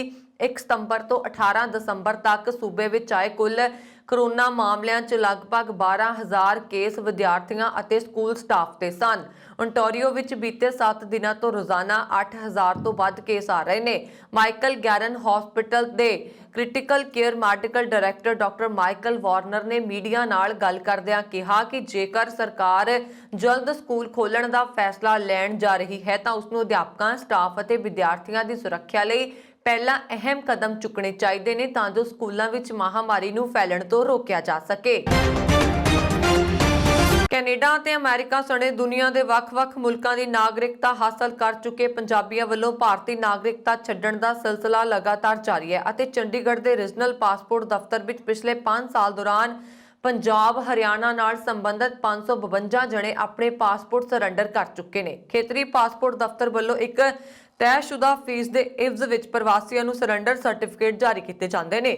ਭਾਰਤ ਸਰਕਾਰ ਦੇ ਨਿਯਮ ਮੁਤਾਬਕ 1 ਜੂਨ 2010 ਤੋਂ ਬਾਅਦ ਵਿਦੇਸ਼ੀ ਨਾਗਰਿਕਤਾ ਹਾਸਲ ਕਰਨ ਵਾਲਿਆਂ ਨੂੰ ਸਰੈਂਡਰ ਸਰਟੀਫਿਕੇਟ ਜਾਰੀ ਕਰਨ ਲਈ 5,000 ਰੁਪਏ ਫੀਸ ਵਸੂਲ ਕੀਤੀ ਜਾਂਦੀ ਹੈ, ਜਦਕਿ 1 ਜੂਨ 2010 ਤੋਂ ਪਹਿਲਾਂ ਵਿਦੇਸ਼ੀ ਨਾਗਰਿਕਤਾ ਹਾਸਲ ਕਰਨ ਵਾਲਿਆਂ ਤੋਂ ਸਿਰਫ 500 ਰੁਪਏ ਵਸੂਲ ਕੀਤੇ ਜਾਂਦੇ ਨੇ। ਚੰਡੀਗੜ੍ਹ ਵਿਖੇ ਸਥਿਤ ਰੀਜਨਲ ਪਾਸਪੋਰਟ ਦਫ਼ਤਰ ਵਿੱਚ ਭਾਰਤੀ ਨਾਗਰਿਕਤਾ ਛੱਡਣ ਬਾਰੇ ਸਭ ਤੋਂ ਵੱਧ ਅਰਜ਼ੀਆਂ 2019 ਵਿੱਚ ਆਈਆਂ। ਉੱਤਰੀ ਮੱਧ ਮੈਕਸੀਕੋ ਵਿਖੇ 2 ਘਰਾਂ ਵਿੱਚ ਗੋਲਾਬਾਰੀ ਦੀ ਘਟਨਾ ਵਾਪਰੀ ਹੈ। ਇਸ ਗੋਲਾਬਾਰੀ ਵਿੱਚ ਇੱਕ ਬੱਚੇ ਸਮੇਤ 8 ਲੋਕਾਂ ਦੀ ਮੌਤ ਹੋ ਗਈ ਹੈ। ਅਧਿਕਾਰੀਆਂ ਨੇ ਬੁੱਧਵਾਰ ਨੂੰ ਇਹ ਜਾਣਕਾਰੀ ਦਿੱਤੀ। ਉਹਨਾਂ ਨੇ ਦੱਸਿਆ ਕਿ ਅਜਿਹਾ ਮੰਨਿਆ ਜਾ ਰਿਹਾ ਕਿ ਹਮਲਾਵਰਾਂ ਨੇ ਇੱਕ ਘਰ ਵਿੱਚ ਮੌਜੂਦ 4 ਲੋਕਾਂ ਨੂੰ ਨਿਸ਼ਾਨਾ ਬਣਾਇਆ ਸੀ ਅਤੇ ਇਸ ਦੌਰਾਨ ਉੱਥੇ ਮੌਜੂਦ ਇੱਕ ਔਰਤ ਦੀ ਵੀ ਮੌਤ ਹੋ ਗਈ। ਸਥਾਨਕ ਮੀਡੀਆ ਮੁਤਾਬਕ ਸਾਲਿਓ ਕਸਬੇ ਦੇ ਦੂਰ ਦੁਰਾਡੇ ਇਲਾਕੇ ਵਿੱਚ ਸਥਿਤ ਘਰ ਦੀ ਵਰਤੋਂ ਨਸ਼ਾ ਕਰਨ ਵਾਲੇ ਲੋਕਾਂ ਵੱਲੋਂ ਕੀਤੀ ਜਾਂਦੀ ਸੀ। ਇਸ ਦੌਰਾਨ ਮੰਗਲਵਾਰ ਦੇਰ ਰਾਤ ਹੋਏ ਹਮਲੇ ਵਿੱਚ ਗੰਭੀਰ ਰੂਪ ਨਾਲ ਜ਼ਖਮੀ ਹੋਏ ਇੱਕ ਵਿਅਕਤੀ ਦੀ ਬੁੱਧਵਾਰ ਨੂੰ ਮੌਤ ਹੋ ਗਈ। ਗੁਆਂਜ਼ਾਂਤੋ ਰਾਜ ਦੇ ਵਕੀਲਾਂ ਨੇ ਕਿਹਾ ਕਿ 3 ਹੋਰ ਲੋਕ ਜ਼ਖਮੀ ਹੋਏ ਨੇ ਅਤੇ ਹਸਪਤਾਲ ਵਿੱਚ ਦਾਖਲ ਨੇ। ਅਧਿਕਾਰੀ ਨੇ ਦੱਸਿਆ ਕਿ ਇੱਕ 16 ਸਾਲ ਦੀ ਕੁੜੀ ਅਤੇ ਇੱਕ 16 ਮਹੀਨੇ ਦਾ ਬੱਚਾ ਨੇੜਲੇ ਘਰ ਵਿੱਚ ਮ੍ਰਿਤਕ ਪਾਇਆ ਗਿਆ। ਦੋਹਾਂ ਦੇ ਸਰੀਰਾਂ ਤੇ ਗੋਲੀਆਂ ਦੇ ਨਿਸ਼ਾਨ ਨੇ। ਅਜੇ ਤੱਕ ਇਹ ਸਪਸ਼ਟ ਨਹੀਂ ਹੋਇਆ ਕਿ ਉਹਨਾਂ ਨੂੰ ਵੀ ਨਿਸ਼ਾਨਾ ਬਣਾਇਆ ਗਿਆ ਸੀ ਜਾਂ ਉਹ ਗੋਲੀਬਾਰੀ ਦੀ ਮਾਰ ਹੇਠ ਆਏ ਨੇ। ਗੁਆਂਜ਼ਾਤੋ ਸੂਬੇ ਦੇ ਲੋਕ ਇਸ ਹਾਦਸੇ ਤੋਂ ਹੈਰਾਨ ਨੇ। ਰਾਜ ਦੇ ਗ੍ਰਹਿ ਸਕੱਤਰ ਲੀਬੀਆ ਗਾਰਸੀਆ ਨੇ ਟਵੀਟ ਕੀਤਾ ਕਿ ਸਾਲਿਓ ਵਿੱਚ ਅੱਜ ਜੋ ਹੋਇਆ ਉਸ ਤੋਂ ਅਸੀਂ ਬਹੁਤ ਦੁਖੀ ਹਾਂ। ਗੁਆਂਜ਼ਾਤੋ ਦੀ ਸਰਕਾਰ ਹੋਣ ਦੇ ਨਾਤੇ ਅਸੀਂ ਮਿਲ ਕੇ ਕੰਮ ਕਰਾਂਗੇ ਅਤੇ ਲੋਕਾਂ ਦੀ ਜਾਨ ਲੈਣ ਵਾਲੇ ਕਾਇਰਾਂ ਨੂੰ ਕੋਈ ਮੌਕਾ ਨਹੀਂ ਦੇਵਾਂਗੇ। ਉਹਨਾਂ ਨੇ ਲਿਖਿਆ ਕਿ ਪੀੜਤਾਂ ਨੂੰ ਇਨਸਾਫ ਮਿਲੇਗਾ। ਅਮਰੀਕਾ ਦੇ ਸਾਬਕਾ ਸੰਸਦ ਮੈਂਬਰ ਅਤੇ ਨਿਵਾਡਾ ਤੋਂ ਸਭ ਤੋਂ ਲੰਬੇ ਸਮੇਂ ਤੱਕ ਕਾਂਗਰਸ ਦੇ ਮੈਂਬਰ ਰਹੇ ਹੈਰੀ ਰੀਡ ਦਾ ਦੇਹਾਂਤ ਹੋ ਗਿਆ। ਉਹ 82 ਸਾਲਾਂ ਦੇ ਸਨ। ਸਾਬਕਾ ਸੰਸਦ ਦੀ ਪਤਨੀ ਲੈਡਰਾ ਰੀਡ ਨੇ ਇੱਕ ਬਿਆਨ ਵਿੱਚ ਕਿਹਾ, ਹੈਰੀ ਨੇ ਮੰਗਲਵਾਰ ਨੂੰ ਆਖਰੀ ਸਾਹ ਲਿਆ। ਉਸ ਸਮੇਂ ਪਰਿਵਾਰ ਦੇ ਸਾਰੇ ਮੈਂਬਰ ਮੌਜੂਦ ਸਨ। ਉਹ ਪਿਛਲੇ 4 ਸਾਲਾਂ ਤੋਂ ਪੈਨਕ੍ਰੀਆਟਿਕ ਕੈਂਸਰ ਤੋਂ ਪੀੜਤ ਸਨ। ਉਹਨਾਂ ਨੇ ਕਿਹਾ ਕਿ ਹੈਰੀ ਇੱਕ ਸਮਰਪਿਤ ਪਰਿਵਾਰਕ ਆਦਮੀ ਅਤੇ ਇੱਕ ਵਫਾਦਾਰ ਦੋਸਤ ਸੀ। ਅਸੀਂ ਪਿਛਲੇ ਕੁਝ ਸਾਲਾਂ ਦੌਰਾਨ ਬਹੁਤ ਸਾਰੇ ਲੋਕਾਂ ਤੋਂ ਮਿਲੇ ਸਮਰਥਨ ਦੀ ਸ਼ਲਾਘਾ ਕਰਦੇ ਹਾਂ। ਅਸੀਂ ਡਾਕਟਰਾਂ ਅਤੇ ਨਰਸਾਂ ਦੇ ਵੀ ਧੰਨਵਾਦੀ ਹਾਂ ਜਿਨ੍ਹਾਂ ਨੇ ਹੈਰੀ ਦੀ ਦੇਖਭਾਲ ਕੀਤੀ। ਲੈਂਡਰਾ ਨੇ ਦੱਸਿਆ ਕਿ ਹੈਰੀ ਦੇ ਅੰਤਮ ਸੰਸਕਾਰ ਨਾਲ ਜੁੜੀ ਜਾਣਕਾਰੀ ਆਉਣ ਵਾਲੇ ਦਿਨਾਂ 'ਚ ਸਾਂਝੀ ਕੀਤੀ ਜਾਏਗੀ। ਵਾਸ਼ਿੰਗਟਨ 'ਚ 34 ਸਾਲ ਦੇ ਕਰੀਅਰ 'ਚ ਸਾਬਕਾ ਰਾਸ਼ਟਰਪਤੀ ਜਾਰਜ ਡਬਲਯੂ ਬੁਸ਼ ਅਤੇ ਬਰਾਕ ਓਬਾਮਾ ਦੇ ਕਾਰਜਕਾਲ ਵਿੱਚ ਹੈਰੀ ਨੇ ਅਹਿਮ ਭੂਮਿਕਾ ਨਿਭਾਈ ਹੈ। ਹੈਰੀ ਨਾਲ ਹੋਏ ਇੱਕ ਹਾਦਸੇ ਵਿੱਚ ਉਹਨਾਂ ਦੀ ਅੱਖ ਦੀ ਰੋਸ਼ਨੀ ਜਾਣ ਤੋਂ ਬਾਅਦ 2016 'ਚ ਰਾਜਨੀਤੀ ਨੂੰ ਅਲਵਿਦਾ ਕਹਿ ਦਿੱਤਾ ਸੀ। ਹੈਰੀ ਨੂੰ ਮਈ 2018 'ਚ ਪੈਨਕ੍ਰੀਆਟਿਕ ਕੈਂਸਰ ਹੋ ਗਿਆ ਸੀ ਅਤੇ ਉਦੋਂ ਤੋਂ ਹੀ ਉਹਨਾਂ ਦਾ ਇਲਾਜ ਚੱਲ ਰਿਹਾ ਸੀ। ਇੱਕ ਦਸਤਾਵੇਜ਼ ਵਿੱਚ ਇਹ ਖੁਲਾਸਾ ਹੋਇਆ ਹੈ ਕਿ ਵਿਗਿਆਨੀਆਂ ਦੀ ਸਮਝਦਾਰੀ ਨਾਲ ਇਸ ਸਾਲ ਪੁਲਾੜ ਵਿੱਚ 2 ਵੱਡੇ ਹਾਦਸੇ ਟਲ ਗਏ। ਚੀਨ ਨੇ ਸੰਯੁਕਤ ਰਾਸ਼ਟਰ ਵਿੱਚ ਕੁਝ ਦਸਤਾਵੇਜ਼ ਪੇਸ਼ ਕੀਤੇ ਨੇ ਜਿਨ੍ਹਾਂ 'ਚ ਸੰਭਾਵਿਤ ਟੱਕਰ ਦੀ ਜਾਣਕਾਰੀ ਦਿੱਤੀ ਗਈ। ਇਹਨਾਂ ਦਸਤਾਵੇਜ਼ਾਂ ਵਿੱਚ ਚੀਨ ਨੇ ਸ਼ਿਕਾਇਤ ਕੀਤੀ ਹੈ ਕਿ 2 ਵਾਰ ਉਸ ਦਾ ਸਪੇਸ ਸਟੇਸ਼ਨ ਐਲਨ ਮਸਕ ਦੇ ਸਟਾਰਲਿੰਕ ਪ੍ਰੋਗਰਾਮ ਨਾਲ ਟਕਰਾਉਣ ਤੋਂ ਬਚਿਆ ਹੈ। ਪਹਿਲੀ ਵਾਰ ਇਹ ਟੱਕਰ 1 ਜੁਲਾਈ ਅਤੇ ਦੂਜੀ ਵਾਰ 21 ਅਕਤੂਬਰ ਨੂੰ ਹੋਣ ਵਾਲੀ ਸੀ। ਇਸ ਰਿਪੋਰਟ ਦੇ ਸਾਹਮਣੇ ਆਉਣ ਤੋਂ ਬਾਅਦ ਚੀਨੀ ਨਾਗਰਿਕ ਟੈਸਲਾ ਅਤੇ ਸਪੇਸਐਕਸ ਦੇ ਮਾਲਕ ਐਲਨ ਮਸਕ ਤੋਂ ਕਾਫੀ ਨਾਰਾਜ਼ ਨੇ। ਬਹੁਤ ਸਾਰੇ ਲੋਕਾਂ ਨੇ ਆਨਲਾਈਨ ਪਲੇਟਫਾਰਮ ਤੇ ਐਲਨ ਮਸਕ ਤੇ ਨਿਸ਼ਾਨਾ ਬੰਨਿਆ। ਸੰਯੁਕਤ ਰਾਸ਼ਟਰ office for outer space affairs the website ਤੇ ਇੱਕ ਰਿਪੋਰਟ ਵਿੱਚ ਚੀਨ ਨੇ ਕਿਹਾ ਕਿ ਚੀਨੀ ਪੁਲਾੜ ਸਟੇਸ਼ਨ ਨੂੰ ਇਨ੍ਹਾਂ ਟਕਰਾਵਾਂ ਨੂੰ ਰੋਕਣ ਲਈ ਜ਼ਰੂਰੀ ਕਦਮ ਚੁੱਕਣੇ ਪੈਣਗੇ। ਹਾਲਾਂਕਿ ਚੀਨ ਦੀਆਂ ਇਨ੍ਹਾਂ ਸ਼ਿਕਾਇਤਾਂ ਦੀ ਪੁਸ਼ਟੀ ਹੋਣੀ ਬਾਕੀ ਹੈ। ਫਿਲਹਾਲ ਸਪੇਸਐਕਸ ਨੇ ਇਸ ਤੇ ਕੋਈ ਟਿੱਪਣੀ ਨਹੀਂ ਕੀਤੀ ਹੈ। ਚੀਨੀ ਨਾਗਰਿਕਾਂ ਨੇ ਆਪਣੇ ਸੋਸ਼ਲ ਮੀਡੀਆ ਪਲੇਟਫਾਰਮ ਬੀਬੋ ਤੇ ਮਸਕ ਖਿਲਾਫ ਆਪਣੀ ਨਾਰਾਜ਼ਗੀ ਜਤਾਈ ਹੈ। ਇੱਕ ਯੂਜ਼ਰ ਨੇ ਲਿਖਿਆ ਕਿ ਸਪੇਸਐਕਸ ਦੇ ਸਟਰਲਿੰਗ ਸੈਟੇਲਾਈਟ ਸਿਰਫ ਕੂੜਾ ਨੇ। ਇਸ ਦੇ ਨਾਲ ਹੀ ਇੱਕ ਹੋਰ ਯੂਜ਼ਰ ਨੇ ਇਸ ਨੂੰ ਅਮਰੀਕਾ ਦਾ ਸਪੇਸ ਹਥਿਆਰ ਕਿਹਾ ਹੈ। ਧਰਤੀ ਦਾ 5 ਸੈਟੇਲਾਈਟਾਂ ਅਤੇ ਹੋਰ ਕਿਸਮ ਦੇ ਮਲਬੇ ਨਾਲ ਭਰਿਆ ਹੋਇਆ ਹੈ ਜੋ ਸਪੇਸ ਸਟੇਸ਼ਨ, ਮੌਜੂਦਾ ਉਪਗ੍ਰਹਿ ਤੇ ਸਪੇਸ ਟੈਲੀਸਕੋਪਾਂ ਲਈ ਇੱਕ ਵੱਡਾ ਖਤਰਾ ਹੈ। ਵਿਗਿਆਨੀ ਲਗਾਤਾਰ ਦੇਸ਼ਾਂ ਨੂੰ ਇਸ ਦੇ ਡਾਟਾ ਨੂੰ ਸਾਂਝਾ ਕਰਨ ਲਈ ਕਹਿ ਰਹੇ ਨੇ ਤਾਂ ਜੋ ਭਵਿੱਖ ਵਿੱਚ ਸੰਭਾਵਿਤ ਟੱਕਰਾਂ ਤੋਂ ਬਚਿਆ ਜਾ ਸਕੇ। ਸਾਲ 2022 ਵਿੱਚ ਸਟਾਰਲਿੰਕ ਦਾ ਇੰਟਰਨੈਟ ਕੰਮ ਪੂਰੀ ਦੁਨੀਆ ਵਿੱਚ ਫੈਲਣ ਦੀ ਉਮੀਦ ਪੰਜਾਬ ਵਿੱਚ ਚੋਣਾਂ ਤੋਂ ਪਹਿਲਾਂ ਕਾਂਗਰਸ ਸਣੇ ਸਾਰੀ ਸਿਆਸੀ ਪਾਰਟੀਆਂ ਤਾਬੜਤੋੜ ਰੈਲੀਆਂ ਕਰ ਰਹੀਆਂ ਨੇ। ਇਹਨਾਂ ਵਿੱਚ ਕਾਫੀ ਭੀੜ ਜੁਟਾਈ ਜਾ ਰਹੀ ਹੈ ਜਿੱਥੇ ਕਰੋਨਾ ਨਾਲ ਜੁੜੀ ਮਾਸਕ ਪਹਿਨਣ, ਸੋਸ਼ਲ ਡਿਸਟੈਂਸ ਰੱਖਣ ਵਾਲੀਆਂ ਸਾਵਧਾਨੀਆਂ ਦੀ ਨਾਰਾਦਰ ਰਹਿੰਦੀਆਂ ਨੇ। ਪੰਜਾਬ ਸਿਹਤ ਵਿਭਾਗ ਮੁਤਾਬਕ ਨਵਾਂ ਸ਼ਹਿਰ ਦੇ ਮੁਕੰਦਪੁਰ ਇਲਾਕੇ ਦਾ ਵਿਅਕਤੀ 4 ਦਸੰਬਰ ਨੂੰ ਸਪੇਨ ਤੋਂ ਪਰਤਿਆ ਸੀ ਤੇ ਪ੍ਰੋਟੋਕੋਲ ਮੁਤਾਬਕ ਉਸ ਨੂੰ ਹੋਮ ਕੁਆਰੰਟਾਈਨ ਕਰ ਦਿੱਤਾ ਗਿਆ। 12 ਦਸੰਬਰ ਨੂੰ ਉਸ ਦੀ ਕੋਰੋਨਾ ਰਿਪੋਰਟ ਪੋਜ਼ਿਟਿਵ ਆ ਗਈ ਹੈ। ਇਸ ਤੋਂ ਬਾਅਦ ਉਸ ਨੂੰ ਤੁਰੰਤ ਇੰਸਟੀਟਿਊਸ਼ਨਲ ਕੁਆਰੰਟਾਈਨ ਕਰਦੇ ਹੋਏ ਸਿਵਲ ਹਸਪਤਾਲ ਵਿੱਚ ਭਰਤੀ ਕਰ ਲਿਆ ਗਿਆ। 28 ਦਸੰਬਰ ਨੂੰ ਉਸ ਦੀ ਜੀਨੋਮ ਸੀਕੁਐਂਸਿੰਗ ਦੀ ਰਿਪੋਰਟ ਆਈ ਸੀ ਜਿਸ ਵਿੱਚ ਓਮਿਕਰੋਨ ਵੈਰੀਐਂਟ ਦੀ ਪੁਸ਼ਟੀ ਹੋਈ ਹੈ। ਹਾਲਾਂਕਿ ਉਸ ਤੋਂ ਪਹਿਲਾਂ ਹੋਈ ਕਰੋਨਾ ਜਾਂਚ ਦੀ ਰਿਪੋਰਟ ਨੈਗੇਟਿਵ ਸੀ ਤਾਂ ਉਸ ਨੂੰ ਹਸਪਤਾਲ ਛੁੱਟੀ ਦਿੱਤੀ ਜਾ ਚੁੱਕੀ ਹੈ। ਉਸ ਦੇ ਸੰਪਰਕ ਵਿੱਚ ਆਉਣ ਵਾਲੇ 13 ਲੋਕਾਂ ਦੀ ਜਾਂਚ ਵਿੱਚ 2 ਲੋਕ ਪੋਜ਼ਿਟਿਵ ਆਏ ਸੀ ਪਰ ਉਹ ਵੀ ਠੀਕ ਹੋ ਕੇ ਘਰ ਜਾ ਚੁੱਕੇ ਨੇ। ਰਾਜ ਵਿੱਚ ਇਸ ਸਮੇਂ ਕਰੋਨਾ ਦਾ ਪੋਜ਼ਿਟਿਵ ਰੇਟ ਪਿਛਲੇ ਹਫ਼ਤੇ ਦੇ 0.2% ਦੇ ਮੁਕਾਬਲੇ ਵੱਧ ਕੇ 0.3% ਹੋ ਚੁੱਕਾ ਹੈ। ਖਾਸ ਕਰਕੇ 5 ਜ਼ਿਲ੍ਹੇ ਅਜਿਹੇ ਨੇ ਜਿਨ੍ਹਾਂ ਵਿੱਚ ਪੋਜ਼ਿਟਿਵਿਟੀ ਰੇਟ 1% ਤੋਂ ਜ਼ਿਆਦਾ ਹੈ। ਇਹਨਾਂ ਵਿੱਚ 5.83% ਰੇਟ ਨਵਾਂ ਸ਼ਹਿਰ, ਪਠਾਨਕੋਟ ਵਿੱਚ 3.6%, ਪਟਿਆਲਾ ਵਿੱਚ 1.67%, ਬਠਿੰਡਾ ਵਿੱਚ 1.57% ਅਤੇ ਜਲੰਧਰ ਵਿੱਚ 1.6% ਹੈ। ਪੰਜਾਬ ਦੇ ਉਪ ਮੁੱਖ ਮੰਤਰੀ ਓਪੀ ਸੋਨੀ ਨੇ ਸਿਹਤ ਅਫਸਰਾਂ ਨੂੰ ਕਰੋਨਾ ਟੈਸਟਿੰਗ ਵਧਾਉਣ ਦੇ ਆਦੇਸ਼ ਦਿੱਤੇ ਨੇ। ਰਾਜ ਵਿੱਚ ਪਹਿਲਾਂ ਕਰੀਬ 25,000 ਟੈਸਟ ਰੋਜ਼ਾਨਾ ਹੋ ਰਹੇ ਸੀ। ਜਦ ਓਮਿਕਰੌਨ ਵੈਰੀਐਂਟ ਆਇਆ ਤਾਂ ਸਰਕਾਰ ਨੇ ਇਸ ਨੂੰ ਵਧਾ ਕੇ 40,000 ਕਰਨ ਲਈ ਕਿਹਾ। ਹਾਲਾਂਕਿ ਚੋਣਾਂ ਨਜ਼ਦੀਕ ਆਉਂਦੇ ਹੀ ਸਰਕਾਰ ਨੇ ਇਹ ਟੈਸਟ ਘੱਟ ਕਰਨੇ ਸ਼ੁਰੂ ਕਰ ਦਿੱਤੇ ਨੇ, ਜਿਸ ਤੋਂ ਬਾਅਦ ਰੋਜ਼ਾਨਾ ਟੈਸਟ 10,000 ਹੋ ਰਹੇ ਸੀ। ਟੈਸਟ ਦੇ ਨਾਲ ਸੈਂਪਲਿੰਗ ਵੀ ਘਟਾ ਦਿੱਤੀ ਗਈ ਹੈ, ਲੇਕਿਨ ਬੁੱਧਵਾਰ ਨੂੰ ਫੇਰ ਟੈਸਟ ਵਧਾਉਣ ਲਈ ਕਿਹਾ ਗਿਆ ਹੈ। WHO ਯਾਨੀ ਕਿ ਵਿਸ਼ਵ ਸਿਹਤ ਸੰਗਠਨ ਦੇ ਮੁਖੀ ਨੇ ਬੁੱਧਵਾਰ ਨੂੰ ਕਿਹਾ ਕਿ ਉਹ ਕੋਵਿਡ-19 ਦੇ ਓਮਿਕਰੌਨ ਅਤੇ ਡੈਲਟਾ ਵੈਰੀਐਂਟ ਦੇ ਮਿਲਣ ਨਾਲ ਇਨਫੈਕਸ਼ਨ ਦੇ ਮਾਮਲਿਆਂ ਦੀ ਸੁਨਾਮੀ ਆਉਣ ਦੇ ਖਦਸ਼ੇ ਨੂੰ ਲੈ ਕੇ ਚਿੰਤਤ ਨੇ, ਪਰ ਉਮੀਦ ਜਤਾਈ ਕਿ ਦੁਨੀਆ ਅਗਲੇ ਸਾਲ ਵਿੱਚ ਇਸ ਮਹਾਮਾਰੀ ਨੂੰ ਪਛਾੜ ਦੇਵੇਗੀ। ਕੋਰੋਨਾ ਵਾਇਰਸ ਸਭ ਤੋਂ ਪਹਿਲਾਂ ਸਾਹਮਣੇ ਆਉਣ ਦੇ ਲਗਭਗ 2 ਸਾਲ ਬਾਅਦ ਸੰਯੁਕਤ ਰਾਸ਼ਟਰ ਦੀ ਸਿਹਤ ਏਜੰਸੀ ਦੇ ਚੋਟੀ ਦੇ ਅਧਿਕਾਰੀਆਂ ਨੇ ਅਪੀਲ ਕੀਤੀ ਹੈ ਕਿ ਵਾਇਰਸ ਦੇ ਸਭ ਤੋਂ ਨਵੇਂ ਵੈਰੀਐਂਟ ਓਮਿਕਰੌਨ ਦੇ ਹਲਕੇ ਲੱਛਣ ਵਾਲਾ ਇਨਫੈਕਸ਼ਨ ਹੋਣ ਵੱਲ ਇਸ਼ਾਰਾ ਕਰਨ ਵਾਲੇ ਸ਼ੁਰੂਆਤੀ ਅੰਕੜਿਆਂ ਨੂੰ ਪੂਰੀ ਤਰ੍ਹਾਂ ਮੰਨ ਲੈਣਾ ਅਜੇ ਜਲਦਬਾਜ਼ੀ ਹੋਏਗੀ। ਦੱਖਣੀ ਅਫਰੀਕਾ 'ਚ ਪਿਛਲੇ ਮਹੀਨੇ ਸਭ ਤੋਂ ਪਹਿਲਾਂ ਸਾਹਮਣੇ ਆਏ ਵਾਇਰਸ ਦੇ ਇਸ ਵੈਰੀਐਂਟ ਦਾ ਇਨਫੈਕਸ਼ਨ ਅਮਰੀਕਾ ਅਤੇ ਯੂਰਪ ਦੇ ਹਿੱਸਿਆਂ 'ਚ ਫੈਲਦਾ ਜਾ ਰਿਹਾ। WHO ਦੇ 194 ਮੈਂਬਰ ਦੇਸ਼ਾਂ 'ਚੋਂ 92 ਦੇਸ਼ ਵਿੱਚ ਇਸ ਸਾਲ ਦੇ ਆਖਰ ਤੱਕ ਆਪਣੀ 40% ਦੀ ਆਬਾਦੀ ਦਾ ਟੀਕਾਕਰਨ ਕਰਵਾਉਣ ਦੇ ਟੀਚੇ ਨੂੰ ਪੂਰਾ ਨਹੀਂ ਕਰ ਪਾਏ, ਜਿਸ ਤੋਂ ਬਾਅਦ ਇਸ ਦੇ ਡਾਇਰੈਕਟਰ ਜਨਰਲ ਟੈਡਰੋਸ ਨੇ ਸਾਰਿਆਂ ਨੂੰ ਨਵੇਂ ਸਾਲ ਤੇ ਇਸ ਸੰਕਲਪ ਲੈਣ ਦੀ ਅਪੀਲ ਕੀਤੀ ਹੈ ਕਿ ਜੁਲਾਈ ਦੀ ਸ਼ੁਰੂਆਤ ਤੱਕ ਦੇਸ਼ਾਂ ਦੀ 70% ਦੀ ਆਬਾਦੀ ਦੇ ਟੀਕਾਕਰਨ ਦੀ ਮੁਹਿੰਮ ਦਾ ਸਮਰਥਨ ਕਰਨ। WHO ਦੇ ਅੰਕੜਿਆਂ ਮੁਤਾਬਕ ਦੁਨੀਆ ਭਰ 'ਚ ਪਿਛਲੇ ਹਫ਼ਤੇ ਸਾਹਮਣੇ ਆਏ ਕੋਵਿਡ-19 ਦੇ ਮਾਮਲਿਆਂ ਦੀ ਗਿਣਤੀ ਉਸ ਤੋਂ ਪਹਿਲਾਂ ਦੇ ਹਫ਼ਤੇ ਦੀ ਤੁਲਨਾ 'ਚ 11% ਜ਼ਿਆਦਾ ਹੋ ਗਈ ਅਤੇ ਅਮਰੀਕੀ ਮਹਾਦੀਪ ਦੇਸ਼ਾਂ 'ਚ ਸਭ ਤੋਂ ਜ਼ਿਆਦਾ ਵਾਧਾ ਦੇਖਿਆ ਗਿਆ। ਅਮਰੀਕਾ ਦੇ ਇਤਿਹਾਸ ਵਿੱਚ ਕੱਲ੍ਹ ਦਾ ਦਿਨ ਸਿੱਖਾਂ ਲਈ ਬਹੁਤ ਮਾਣ ਤੇ ਫਖਰ ਭਰਿਆ ਰਿਹਾ, ਜਦੋਂ ਅਮਰੀਕਾ ਦੀ ਨਿਊਯਾਰਕ ਸਟੇਟ ਅਸੈਂਬਲੀ ਵੱਲੋਂ ਇੱਕ ਵਿਸ਼ੇਸ਼ ਮਤਾ ਪਾਸ ਕਰਕੇ ਗੁਰੂ ਗੋਬਿੰਦ ਸਿੰਘ ਜੀ ਦੇ ਛੋਟੇ ਸਾਹਿਬਜ਼ਾਦਿਆਂ ਨੂੰ ਦੁਨੀਆ ਦੇ ਸਭ ਤੋਂ ਛੋਟੀ ਉਮਰ ਦੇ ਸ਼ਹੀਦ ਐਲਾਨਿਆ ਗਿਆ। ਅਸੈਂਬਲੀ ਮੈਂਬਰ ਬੀਬੀ ਜੈਸਿਕਾ ਗਿਜ਼ਾਲ ਦੇ ਉਦਮ ਸਦਕਾ ਤੇ ਵਰਲਡ ਸਿੱਖ ਪਾਰਲੀਮੈਂਟ ਦੀ ਰਿਲੀਜੀਅਸ ਦੇ ਐਜੂਕੇਸ਼ਨ ਕੌਂਸਲ ਦੇ ਯਤਨਾਂ ਸਦਕਾ ਇਸ ਮਤੇ ਦੀ copy Gurdwara Sikh centre for New York Flushing ਵਿਖੇ ਸ਼ਹੀਦੀ ਦਿਹਾੜੇ ਨੂੰ ਸਮਰਪਿਤ ਸਮਾਗਮ ਸਮੇਂ ਪ੍ਰਬੰਧਕਾਂ ਨੂੰ ਸੌਂਪੀ ਗਈ। ਇਸ ਮੌਕੇ ਆਪਣੇ ਪਰਿਵਾਰ ਨਾਲ ਸਮਾਗਮ 'ਚ ਪਹੁੰਚੀ ਜੈਸਿਕਾ ਨੇ ਗੁਰੂ ਜੀ ਦੇ ਚਾਰੇ ਸਾਹਿਬਜ਼ਾਦਿਆਂ ਤੇ ਮਾਤਾ ਗੁਜਰੀ ਜੀ ਨੂੰ ਸ਼ਰਧਾਂਜਲੀ ਭੇਂਟ ਕੀਤੀ। ਉਹਨਾਂ ਨੇ ਕਿਹਾ ਕਿ ਮੈਂ ਸਿੱਖ ਇਤਿਹਾਸ ਤੇ ਖਾਸ ਕਰਕੇ ਸਾਹਿਬਜ਼ਾਦਿਆਂ ਦੀ ਸ਼ਹੀਦੀ ਬਾਰੇ ਪੜ੍ਹ ਕੇ ਬਹੁਤ ਜ਼ਿਆਦਾ ਪ੍ਰਭਾਵਿਤ ਹੋਈਆਂ। ਉਹਨਾਂ ਨੇ ਕਿਹਾ ਕਿ ਦੁਨੀਆ 'ਚ ਕਿਤੇ ਹੋਰ ਅਜਿਹੀ ਮਿਸਾਲ ਨਹੀਂ ਮਿਲਦੀ ਕਿ ਇੰਨੇ ਛੋਟੇ ਬੱਚਿਆਂ ਨੂੰ ਇਸ ਤਰ੍ਹਾਂ ਸ਼ਹੀਦ ਕੀਤਾ ਗਿਆ ਹੋਵੇ। ਇਸ ਮੌਕੇ ਵਰਲਡ ਸਿੱਖ ਪਾਰਲੀਮੈਂਟ ਦੇ coordinator Himmat Singh, Norwich city council member Swaranjit Singh Khalsa ਨੇ ਵੀ ਸੰਬੋਧਨ ਕੀਤਾ। ਗੁਰਦੁਆਰਾ ਸਾਹਿਬ ਪਹੁੰਚਣ ਤੇ ਬੀਬੀ ਜੈਸਿਕਾ ਦਾ ਤੇ ਉਹਨਾਂ ਦੇ ਪਰਿਵਾਰ ਦਾ ਉਪ ਪ੍ਰਧਾਨ ਜਿੰਦਰ ਸਿੰਘ, ਟਰਸਟੀ ਹਰਦੀਪ ਸਿੰਘ ਸਮੇਤ ਸਾਰੀ ਪ੍ਰਬੰਧਕ ਕਮੇਟੀ ਨੇ ਧੰਨਵਾਦ ਕੀਤਾ। ਕਿਸੇ ਨੇ ਸੱਚ ਹੀ ਕਿਹਾ ਕਿ ਕਿਸਮਤ ਬਦਲਦੇ ਦੇਰ ਨਹੀਂ ਲੱਗਦੀ। ਅਜਿਹਾ ਹੀ ਕੁਝ ਅਮਰੀਕਾ ਦੇ ਸੂਬੇ ਮੈਰੀਲੈਂਡ ਵਿੱਚ ਰਹਿੰਦੀ ਮਹਿਲਾ ਨਾਲ ਹੋਇਆ। ਮਹਿਲਾ ਨੇ ਲੋਟਰੀ ਵੈਂਡਿੰਗ ਮਸ਼ੀਨ ਦੀ ਵਰਤੋਂ ਕਰਦੇ ਸਮੇਂ ਅਚਾਨਕ ਗਲਤ ਬਟਨ ਦੱਬ ਦਿੱਤਾ ਅਤੇ ਇਸ ਦੇ ਨਾਲ ਹੀ ਉਸਦੀ ਕਿਸਮਤ ਖੁੱਲ ਗਈ। ਉਸ ਮਹਿਲਾ ਦੀ $50,000 ਮਤਲਬ ਕਰੀਬ 37 ਲੱਖ ਰੁਪਏ ਦੀ ਲੋਟਰੀ ਲੱਗ ਗਈ।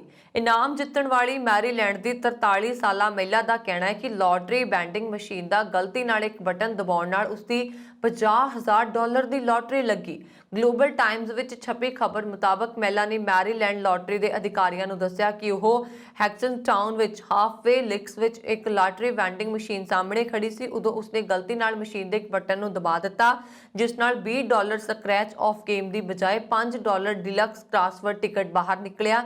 ਇਹ ਦੇਖਦੇ ਹੀ ਮਹਿਲਾ ਉਦਾਸ ਹੋ ਗਈ ਕਿਉਂਕਿ ਉਸਨੂੰ ਆਮ ਤੌਰ ਤੇ ਕ੍ਰਾਸਵਰਡ ਗੇਮ ਪਸੰਦ ਨਹੀਂ ਸੀ, ਪਰ ਉਸਨੇ ਅਣਚਾਹੇ ਮਨ ਨਾਲ ਇਸ ਨੂੰ ਲਿਆ ਅਤੇ ਘਰ ਆ ਗਈ। ਘਰ ਆ ਕੇ ਜਿਵੇਂ ਉਸਨੇ ਟਿਕਟ ਚੈੱਕ ਕੀਤੀ ਅਤੇ ਮੈਰੀਲੈਂਡ ਸਮਾਰਟਫੋਨ ਐਪ ਤੋਂ ਇਸ ਨੂੰ ਸਕੈਨ ਕੀਤਾ ਤਾਂ ਉਸਦੇ ਹੋਸ਼ ਉੱਡ ਗਏ। ਮਹਿਲਾ ਨੂੰ ਮੈਸੇਜ ਮਿਲਿਆ, ਵਧਾਈ ਹੋਵੇ, ਤੁਹਾਨੂੰ $50,000 ਮਿਲੇ ਨੇ, ਤੁਸੀਂ $50,000 ਦੇ ਜੇਤੂ ਹੋ। ਮਤਲਬ ਮਹਿਲਾ ਨੇ ਜਿਹੜੀ ਟਿਕਟ ਨੂੰ ਗਲਤੀ ਨਾਲ ਲਿਆ ਸੀ ਉਸ ਤੋਂ ਉਸਦੀ 37 ਲੱਖ ਰੁਪਏ ਦੀ ਲੋਟਰੀ ਲੱਗੀ। ਮਹਿਲਾ ਨੇ ਕਿਹਾ ਕਿ ਮੈਨੂੰ ਵਿਸ਼ਵਾਸ ਨਹੀਂ ਹੋ ਰਿਹਾ ਕਿ ਇਹ ਸੱਚ ਹੈ। ਉਸਨੇ ਘਰ ਵਿੱਚ ਟਿਕਟ ਚੈੱਕ ਕਰਨ ਦੇ ਬਾਅਦ ਲਾਟਰੀ ਦਫ਼ਤਰ ਕੇ ਮੁੜ ਇਸ ਨੂੰ ਸਕੈਨ ਕੀਤਾ। ਜਦੋਂ ਉਸਦੀ ਪੁਸ਼ਟੀ ਹੋਈ ਤਾਂ ਉਸਨੂੰ ਵਿਸ਼ਵਾਸ ਹੋਇਆ। ਆਸਟ੍ਰੇਲੀਆ ਦੇ ਉੱਤਰੀ ਖੇਤਰ ਦੇ ਕੁਝ ਹਿੱਸਿਆਂ ਵਿੱਚ ਵੀਰਵਾਰ ਨੂੰ ਭੂਚਾਲ ਦੇ ਝਟਕੇ ਮਹਿਸੂਸ ਕੀਤੇ ਗਏ। ਸਥਾਨਕ ਮੀਡੀਆ ਰਿਪੋਰਟਾਂ ਮੁਤਾਬਕ ਰਿਕਟਰ ਪੈਮਾਨੇ ਤੇ ਭੂਚਾਲ ਦੀ ਤੀਬਰਤਾ 7.4 ਮਾਪੀ ਗਈ। ਭੂਚਾਲ ਵਿੱਚ ਕਿਸੇ ਤਰ੍ਹਾਂ ਦੇ ਨੁਕਸਾਨ ਦੀ ਅਜੇ ਤੱਕ ਕੋਈ ਖਬਰ ਨਹੀਂ ਹੈ। ਆਸਟ੍ਰੇਲੀਆਈ ਮੌਸਮ ਵਿਗਿਆਨ ਬਿਊਰੋ ਨੇ ਟਵਿੱਟਰ ਤੇ ਜਾਣਕਾਰੀ ਦਿੱਤੀ ਹੈ ਕਿ ਦੇਸ਼ ਦੇ ਉੱਤਰੀ ਖੇਤਰ ਦੀ ਰਾਜਧਾਨੀ ਡਾਰਵਿਨ ਵਿੱਚ ਸਥਾਨਕ ਸਮੇਂ ਮੁਤਾਬਕ ਸਵੇਰੇ 3:55 ਤੇ ਭੂਚਾਲ ਦੇ ਝਟਕੇ ਮਹਿਸੂਸ ਕੀਤੇ ਗਏ। ਆਸਟ੍ਰੇਲੀਅਨ ਬ੍ਰਾਡਕਾਸਟਿੰਗ ਕਾਰਪੋਰੇਸ਼ਨ ਨੇ ਕਿਹਾ ਕਿ ਅਜੇ ਤੱਕ ਨੁਕਸਾਨ ਦੀ ਕੋਈ ਰਿਪੋਰਟ ਨਹੀਂ ਹੈ। ਪੰਜਾਬ ਕਾਂਗਰਸ ਵਿੱਚ ਕਲੇਸ਼ ਰੁਕਦਾ ਨਜ਼ਰ ਨਹੀਂ ਆ ਰਿਹਾ। ਹਾਈ ਕਮਾਨ ਦੇ ਵਿਧਾਨ ਸਭਾ ਚੋਣਾਂ ਵਿੱਚ ਬਗੈਰ ਸੀਐਮ ਚਿਹਰੇ ਦੇ ਉਤਰਨ ਦੇ ਫੈਸਲੇ ਤੇ ਵਿਵਾਦ ਵੱਧ ਗਿਆ। ਪੰਜਾਬ ਪ੍ਰਦੇਸ਼ ਕਾਂਗਰਸ ਪ੍ਰਧਾਨ ਸਿੱਧੂ ਨੇ ਮੰਗ ਕੀਤੀ ਸੀ ਕਿ ਵਿਧਾਨ ਸਭਾ ਚੋਣਾਂ ਤੋਂ ਪਹਿਲਾਂ ਪਾਰਟੀ ਨੂੰ ਆਪਣੇ ਮੁੱਖ ਮੰਤਰੀ ਚਿਹਰੇ ਦਾ ਐਲਾਨ ਕਰਨਾ ਚਾਹੀਦਾ ਹੈ। ਇਸ ਤੇ ਉਲਟ ਕਾਂਗਰਸ ਦੀ ਪ੍ਰਚਾਰ ਕਮੇਟੀ ਦੇ ਚੇਅਰਮੈਨ ਸੁਨੀਲ ਜਾਖੜ ਨੇ ਇਸ ਤੋਂ ਸਾਫ਼ ਇਨਕਾਰ ਕੀਤਾ ਹੈ। ਸੁਨੀਲ ਜਾਖੜ ਨੇ ਕਿਹਾ ਕਿ 2017 ਵਿਧਾਨ ਸਭਾ ਚੋਣਾਂ ਨੂੰ ਛੱਡ ਕੇ ਕਾਂਗਰਸ ਕਦੇ ਵੀ ਸੀਐਮ ਚਿਹਰੇ ਦੇ ਨਾਲ ਚੋਣਾਂ ਵਿੱਚ ਨਹੀਂ ਉਤਰੀ। ਸਿੱਧੂ ਨੇ ਬੁੱਧਵਾਰ ਨੂੰ ਕਿਹਾ ਸੀ ਕਿ ਬਰਾਤ ਤੋਂ ਪਹਿਲਾਂ ਲਾੜੇ ਦਾ ਐਲਾਨ ਹੋਣਾ ਚਾਹੀਦਾ ਹੈ। ਕਾਂਗਰਸ ਦੇ ਲਈ ਵੀ ਜ਼ਰੂਰੀ ਹੈ ਕਿ ਮੁੱਖ ਮੰਤਰੀ ਚਿਹਰੇ ਦਾ ਐਲਾਨ ਕਰਕੇ ਪਾਰਟੀ ਵਿਧਾਨ ਸਭਾ ਚੋਣਾਂ ਵਿੱਚ ਉਤਰੇ। ਸਿੱਧੂ ਨੇ ਕਿਹਾ ਕਿ ਪੰਜਾਬ ਦੇ ਲੋਕ ਜਾਣਨਾ ਚਾਹੁੰਦੇ ਨੇ ਕਿ ਪੰਜਾਬ ਨੂੰ ਕੀਚੜ ਤੋਂ ਕੌਣ ਅਤੇ ਕਿਵੇਂ ਕੱਢੇਗਾ ਅਤੇ ਕਾਂਗਰਸ ਪਾਰਟੀ ਦਾ ਰੋਡਮੈਪ ਕੀ ਹੋਏਗਾ। ਉਹਨਾਂ ਨੇ ਵੀ ਕਿਹਾ ਕਿ ਮੁੱਖ ਮੰਤਰੀ ਦਾ ਚਿਹਰਾ ਐਲਾਨ ਨਹੀਂ ਕਰਨ ਦੇ ਚਲਦਿਆਂ ਹੀ ਆਮ ਆਦਮੀ ਪਾਰਟੀ ਦਾ ਜੋ ਹਾਲ 2017 ਵਿੱਚ ਹੋਇਆ ਸੀ ਉਹ ਹੁਣ ਕਾਂਗਰਸ ਦਾ ਹੋਏਗਾ। ਉਸ ਸਮੇਂ ਕਾਂਗਰਸ ਨੇ ਕੈਪਟਨ ਅਮਰਿੰਦਰ ਨੂੰ ਮੁੱਖ ਮੰਤਰੀ ਚਿਹਰਾ ਐਲਾਨ ਕੀਤਾ ਸੀ ਅਤੇ ਪਾਰਟੀ ਨੂੰ ਹੁਣ ਚਾਹੀਦਾ ਹੈ ਕਿ 2022 ਦੀਆਂ ਚੋਣਾਂ ਲਈ ਵੀ ਮੁੱਖ ਮੰਤਰੀ ਦਾ ਚਿਹਰਾ ਐਲਾਨ ਕਰੇ। ਪੰਜਾਬ ਦਾ ਪਹਿਲਾ ਓਮਿਕਰੌਨ ਦਾ ਮਰੀਜ਼ ਨਵਾਂ ਸ਼ਹਿਰ ਦੇ ਮੁਕੰਦਪੁਰ ਵਿੱਚ ਸਾਹਮਣੇ ਆਇਆ। ਇਹ ਮਰੀਜ਼ 4 ਦਸੰਬਰ ਨੂੰ ਸਪੇਨ ਤੋਂ ਆਇਆ। ਉਸ ਨੂੰ ਉਦੋਂ ਹੋਮ ਕੁਆਰੰਟਾਈਨ ਕਰ ਦਿੱਤਾ ਗਿਆ ਸੀ। 12 ਦਸੰਬਰ ਨੂੰ ਉਸ ਦੀ ਕੋਰੋਨਾ ਰਿਪੋਰਟ ਪੋਜ਼ਿਟਿਵ ਆਉਣ ਪਿੱਛੋਂ ਉਸ ਨੂੰ ਸਿਵਲ ਹਸਪਤਾਲ ਵਿੱਚ ਦਾਖਲ ਕੀਤਾ ਗਿਆ। ਇਸ ਤੋਂ 17 ਦਸੰਬਰ ਬਾਅਦ 28 ਦਸੰਬਰ ਜਾਨੀ ਮੰਗਲਵਾਰ ਨੂੰ ਜੀਨੋਮ ਸੀਕੁਐਂਸਿੰਗ ਨਾਲ ਉਸ ਵਿੱਚ ਓਮਿਕਰੌਨ ਵੈਰੀਐਂਟ ਦੀ ਪੁਸ਼ਟੀ ਹੋਈ। ਹਾਲਾਂਕਿ ਹੁਣ ਇਹ ਵਿਅਕਤੀ ਸਿਹਤਯਾਬ ਹੋ ਚੁੱਕੇ ਨੇ। ਉਸ ਨੂੰ ਹਸਪਤਾਲ ਤੋਂ ਛੁੱਟੀ ਦਿੱਤੀ ਜਾ ਚੁੱਕੀ ਹੈ। ਉਸ ਦੇ ਸੰਪਰਕ ਵਿੱਚ ਆਏ 13 ਲੋਕਾਂ ਦੀ ਜਾਂਚ ਕੀਤੀ ਗਈ ਸੀ। ਇਹਨਾਂ ਚੋਂ 2 ਲੋਕ ਪੋਜ਼ਿਟਿਵ ਆਏ ਸਨ, ਉਹ ਵੀ ਠੀਕ ਹੋ ਕੇ ਘਰ ਜਾ ਚੁੱਕੇ ਨੇ। ਹਾਲਾਂਕਿ ਇਹਨਾਂ ਦੀ ਜੀਨੋਮ ਸੀਕੁਐਂਸਿੰਗ ਦੀ ਰਿਪੋਰਟ ਆਉਣੀ ਬਾਕੀ ਹੈ। ਇਹਨਾਂ ਦੇ ਸੰਪਰਕ ਵਿੱਚ ਆਉਣ ਵਾਲੇ ਹੋਰ ਲੋਕਾਂ ਦੀ ਰਿਪੋਰਟ ਨੈਗੇਟਿਵ ਆ ਚੁੱਕੀ ਹੈ। ਜ਼ਿਕਰਯੋਗ ਹੈ ਕਿ ਮਾਰਚ 2020 ਵਿੱਚ ਸੂਬੇ ਦਾ ਪਹਿਲਾ ਕਰੋਨਾ ਪੋਜ਼ਿਟਿਵ ਕੇਸ ਵੀ ਨਵਾਂ ਸ਼ਹਿਰ ਵਿੱਚ ਹੀ ਆਇਆ ਸੀ। ਉਦੋਂ ਇਟਲੀ ਤੋਂ ਬੰਗਾ ਦੇ ਪਿੰਡ ਪਠਲਾਵਾ ਵਿੱਚ ਆਏ ਇੱਕ ਵਿਅਕਤੀ ਕਾਰਨ ਕਈ ਲੋਕ ਇਨਫੈਕਟਡ ਹੋ ਗਏ ਸਨ। 18 ਮਾਰਚ 2020 ਨੂੰ ਉਸ ਵਿਅਕਤੀ ਦੀ ਮੌਤ ਹੋ ਗਈ। ਡਿਪਟੀ ਕਮਿਸ਼ਨਰ ਵਿਸ਼ੇਸ਼ ਸਾਰੰਗਲ ਨੇ ਕਿਹਾ ਕਿ 28 ਦਸੰਬਰ ਨੂੰ ਮਿਲੀ ਰਿਪੋਰਟ ਦੇ ਮੁਤਾਬਕ ਸਪੇਨ ਤੋਂ ਆਏ ਵਿਅਕਤੀ 'ਚ ਓਮਿਕਰੌਨ ਵੈਰੀਐਂਟ ਪਾਇਆ ਗਿਆ। ਇਹ ਵਿਅਕਤੀ ਤੇ ਇਸ ਦੇ ਸੰਪਰਕ ਵਿੱਚ ਆਏ ਹੋਰ ਸਾਰੇ ਲੋਕ ਸਿਹਤਯਾਬ ਹੋ ਚੁੱਕੇ ਨੇ। Civil surgeon doctor Inder Mohan Gupta ਦਾ ਕਹਿਣਾ ਹੈ ਕਿ ਵਿਭਾਗ ਪੂਰੀ ਤਰ੍ਹਾਂ ਚੌਕਸ ਹੈ। ਇਹ ਸਨ ਹੁਣ ਤੱਕ ਦੀਆਂ ਖਬਰਾਂ। ਮੈਨੂੰ ਵਰੁਣ ਕੌਰ ਮਾਨ ਨੂੰ ਦਿਵਾ ਗਿਆ। ਹੋਰ ਖਬਰਾਂ ਦੇ ਲਈ ਸਾਡਾ YouTube ਚੈਨਲ ਪੰਜਾਬ ਮੀਲ USA TV ਜ਼ਰੂਰ ਸਬਸਕ੍ਰਾਈਬ ਕਰੋ। ਸਤਿ ਸ਼੍ਰੀ ਅਕਾਲ।